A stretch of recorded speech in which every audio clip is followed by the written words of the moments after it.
There's a reason we fear the dark. It's not just the unknown that terrifies us.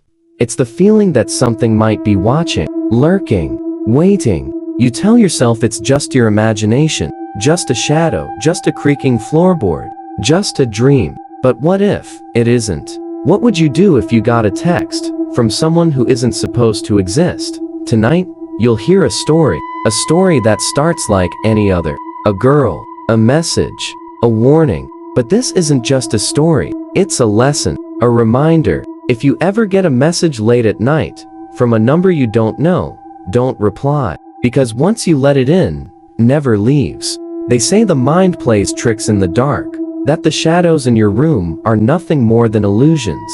But sometimes, the darkness is watching back. It started with a single text message.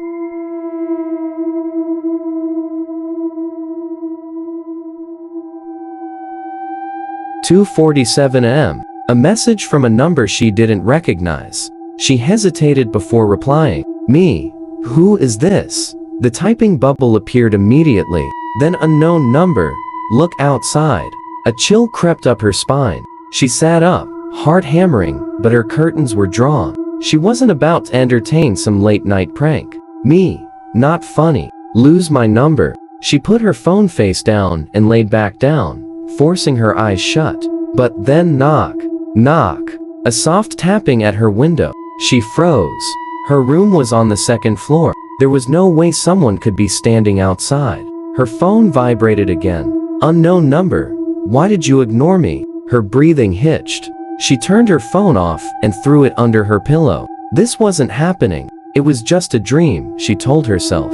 Just a bad dream. Until she heard it again. Knock. Knock. Knock. The taps were slower this time, more deliberate. Her stomach twisted. She didn't want to look. She couldn't.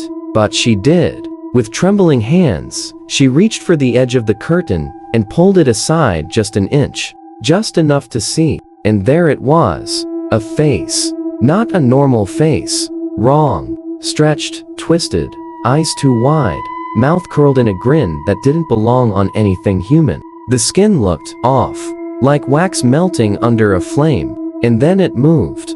It pressed a single finger against its lips. Shh. Her vision blurred with terror. She stumbled backward, hitting the floor. Her phone buzzed once more. Unknown number. I see you. She scrambled to her feet, bolting for the door. She ripped it open and stopped.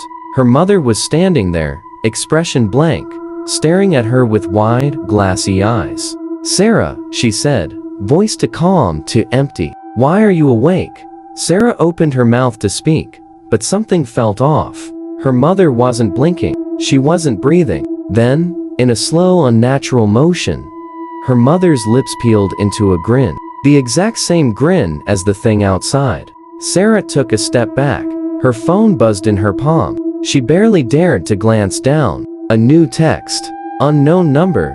You let me in. Her mother or whatever was wearing her mother's skin tilted its head, watching her with dead, soulless eyes. Then, it stepped forward. The lights flickered. The air grew heavy. Sarah tried to scream darkness, and then silence. When morning came, Sarah's room was empty. The window was still locked. The bed was neatly made. And her phone? It was lying face up on the nightstand.